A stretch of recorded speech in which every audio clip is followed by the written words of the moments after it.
Okay, it is May 4th, and it's a little further progress on the 240Z restoration.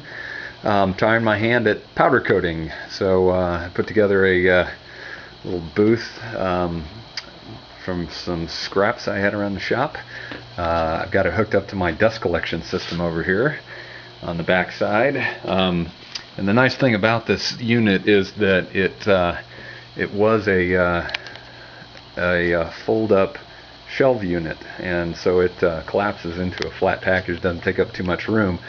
But in essence, I got it set up with a light, and then a little rotator for the parts, and then I'm using the Eastwood system, the dual voltage system, and it seems to work pretty well.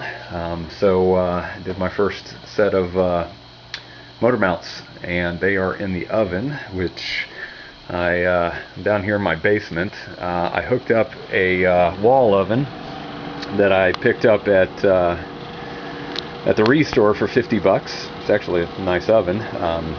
And what I did was I actually opened up the top, vented the oven right into a fan that I had, and I'm routing that out the dryer vent. Made sure there wasn't any lint in there. And then I'm also using the power from the dryer outlet to power the oven, and so far everything looks pretty good. I got about 7 more minutes on these motor mounts. I don't think you can actually see them in there, but they're hanging in there, and we'll find out how they do here shortly.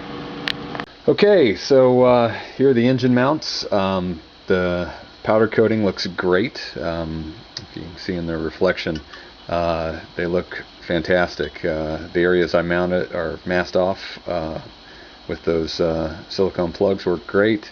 I had a little bit of a Faraday effect on the interior there, so the coating's a little bit light, but I'm really happy with these.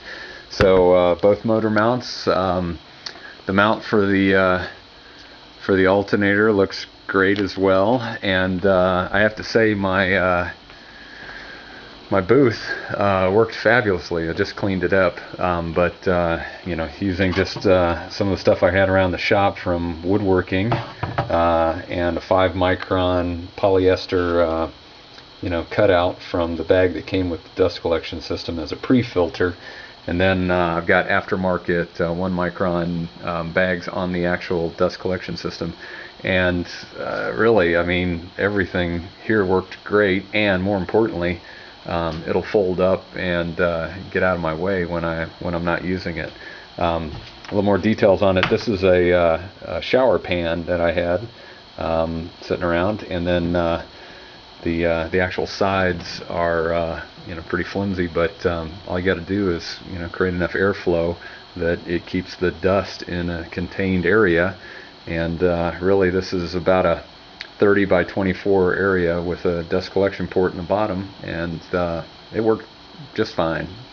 So I'll try some more complex stuff. This is the frame for all of the gas pedal, clutch, and brake pedal, and I think I'll give that a shot and see if I can powder coat that.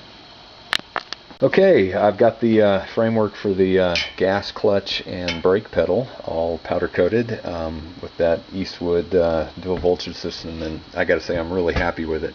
The only challenge I'm having, and I knew about this, is that Faraday effect on these tight areas where you have things enclosed.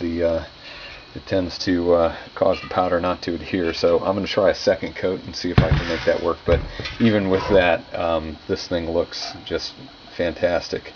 And then the pedals themselves are actually in the oven and ready to come out. So here they are. Go ahead and cancel that. But there are the pedals hanging from the rack, and they all look pretty good, so I will hang them out and let them cool.